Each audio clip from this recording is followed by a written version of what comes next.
السلام علیکم ورحمۃ اللہ وبرکاتہ۔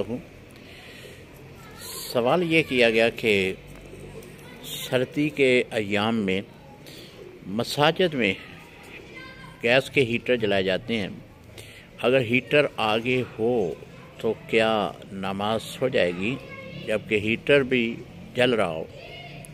جی محترم، نماز ہو جائے گی، اس لیے کہ یہ آگ جو ہے ہم اس مقصد کے لیے جلاتے ہیں کہ وہاں کا ماحول گرم ہو جائے۔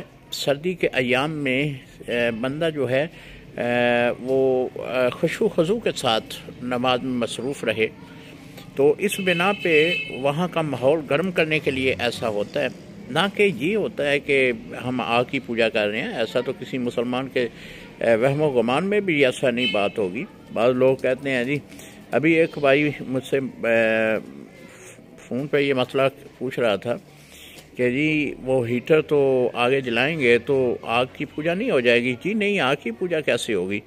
مسلمان کے تصور میں بھی نہیں آتا کہ وہ آگ کی پوجا کرے۔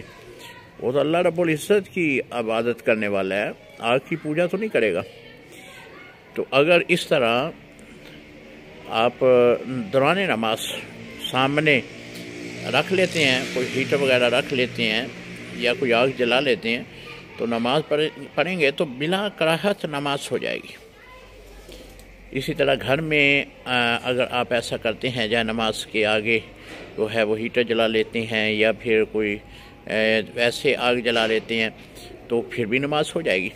تو وہی میں نے پہلے عرض کیا نا کہ مسلمان تو تصور نہیں کرے گا۔ یہ تو مجوسی جو ہیں وہ لوگ آگ کی پوجا کرتے تھے، اور ان کا طریقہ کار یہ ہوتا تھا کہ وہ آگ کو جلاتے تھے، جب وہ شعلوں میں تبدیل ہوتی تو پھر اس کے آگے وہ جھکتے، اپنی فریادیں کرتے، اپنی دعائیں مانگتے، جو بھی ان کے لوازمات تھے ان کی عبادت کے وہ کرتے۔ لیکن مسلمان کے اندر تو ایسا تصور بھی نہیں ہے، لہذا محترم بلا کراہت نماز ہو جائے گی۔ امید ہے مسئلے کی سمجھ آ گئی ہوگی۔ السلام علیکم ورحمۃ اللہ۔ آج میں مسئلہ جو ہے وہ اپنی لائبریری میں تو ریکارڈ نہیں کروایا، لیکن اپنے مدرسے کے صحن میں بیٹھ کر کروا رہا ہوں۔ السلام علیکم۔